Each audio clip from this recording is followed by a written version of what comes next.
So Dave and I dated, and then we realized we came to a point in our relationship where it was like, well, either we break up or you move or I move.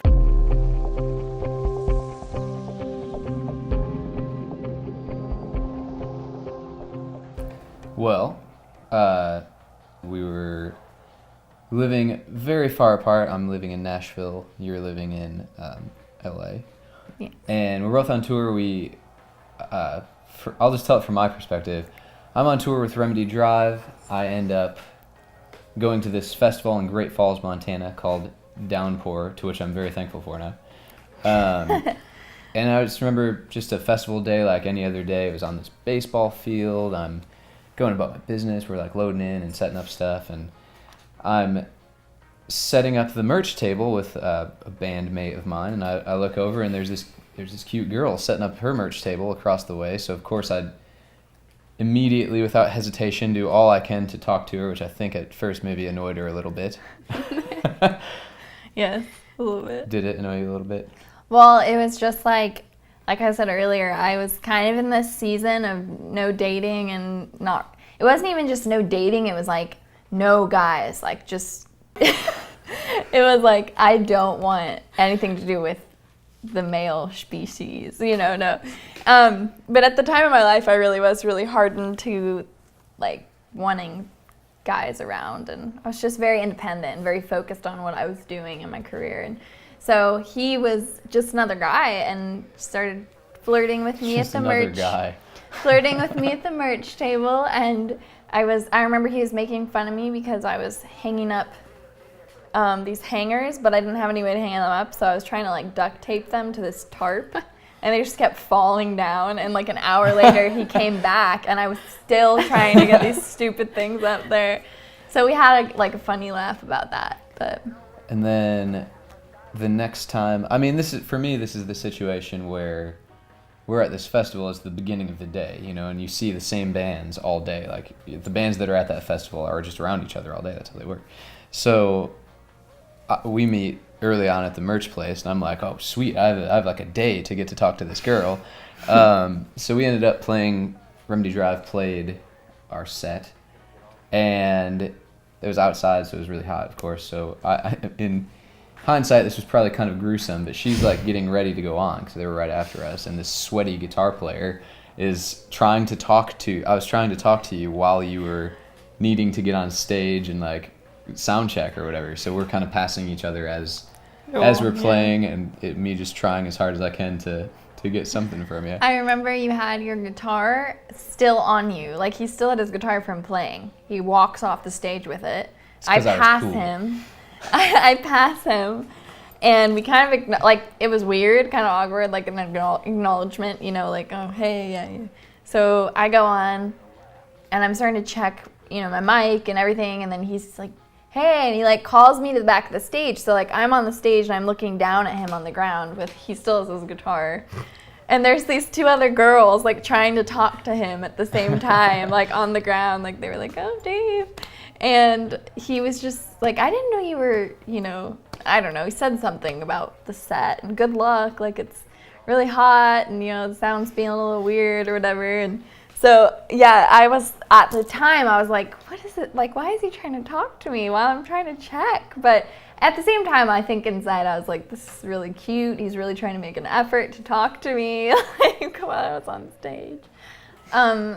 So after we played, we had a bunch of downtime. This girl that worked at the field, the baseball field, was like, hey, do you want to go to the batting cages? And she just asked the question to the bands in general, not to anyone specifically. And I've always been with press play the only girl. It was me and 8 dudes pretty much, right? And so I didn't want to go to the batting cages by myself with Remedy Drive because I didn't know any of these guys, and Dave had been kind of flirting with me all day. And so I got Jonathan, my buddy Jonathan, to go with me. We went to the batting cages, and I did really good. I hit almost every ball. She did way better than I did. I was not good. I'm not good at batting cages. You were much better than me, I'll admit it. And it's funny because Remedy Drive used to do these things called, what was it, New Video Mondays or something? Where we're in the batting cages and Dave's talking to me, and like, I think it was Timmy or Corey or someone is yelling at him like, Dave Moore! Dave Moore! Dave Moore! Dave Moore! Like, trying to get his attention, and we're just, like, so involved in our conversation that he didn't realize it until, like, you know, a few minutes later or whatever. But the day at this festival is ending, and I have not gotten her phone number at this point. And I don't know that I didn't really think ahead very well. I failed, I think. So their band leaves, and I'm like, shoot, I don't have a way to contact her. And the worst thought ever crosses my mind. I'm going to have to do that thing where you find her on Facebook and send her a creepy Facebook message saying, hey, had a great time with you at Downpour Festival. What's your phone number? It's not a recipe for success. So I'm kind of bummed. I'm on my like ancient phone at that time, trying to search Facebook on the terrible browser, having no luck. And but I realized that we go back to the hotel, and we realized that we're at the same hotel. at this point, I wanted to talk to him more. So I told John, like, let's make Press Play hang out in the lobby in case Remedy Drive decides to hang out in the lobby. So we see each other. I put my Facebook app away, thankfully. And so we all ended up hanging out in the lobby together. And it was weird because my brother was there because his band played the same festival. So Dave met my brother, which was really weird. I had to do this under older brother duress. Yeah. It's true. So anyways, we all ended up hanging out in the lobby together. And it was a great time, but once again, my time is running out. It's getting late. Our bands have had a good time hanging out with each other. We've had tons of good conversation. I know that it's going well, but I don't know how to do it as far as getting her phone number because we're around a bunch of people. So I do the boldest phone number ask in the history of mankind. In front of everyone, I take my BlackBerry, which is a little sad, open it to the contact page, and slide it across the table to her. My heart has stopped beating because I'm in danger of the biggest public shootdown ever. I mean, she could have thrown that BlackBerry out the window if she wanted. And I was standing up because I was about to go to bed. So I was standing up and everyone else was sitting down. And he goes, and it was literally all eyes in the room. There was probably 15 people there because it was both of our bands and the tech and everyone. Everyone's eyes just go straight towards me, just like whoosh. It was like a movie. And I was like, okay. So I picked it up and I had no choice, no. But I put my number in and then I was like, okay, good night. And I just giggled and ran away to my room and hoped that he would text me, But that was it. So you were merciful and I was successful. We texted for a long time, about 8 months before we saw each other again.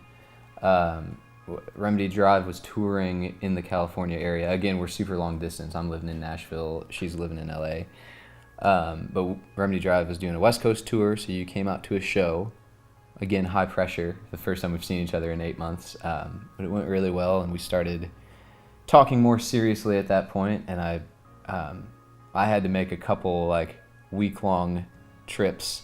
When you're dating in that kind of distance, there's no really room to be casual, I suppose. Yeah, you have to get straight to the point. Yeah, otherwise do you want to be with me or do you not? Or it's not worth it. So I would fly out to LA, stay with you and your family, which is also if it doesn't go well, you're stuck for, if I got my return ticket already, I can't buy another one, But again, it went really well and your family was so welcoming. So welcoming, in fact, that you all moved to Nashville eventually. Yeah, so Dave and I dated, and then we realized we came to a point in our relationship where it was well, either we break up, or you move, or I move. And so we talked about him moving to California, not really digging it. So I ended up moving to Nashville, and my family ended up moving too. And then I think 6 months after I was here, we got engaged. And then 6 months later, we got married. Each time, it was only a week and a half till the teacher's like, Max, come here. And it was like, is your name Guadalupe? It was like, yeah, feel free to call me Max. We realize we have a unique situation because there's a lot of, between the three of us, there's a lot of different dynamics. You have two sisters, you have a married couple, you have brother and sister-in-law.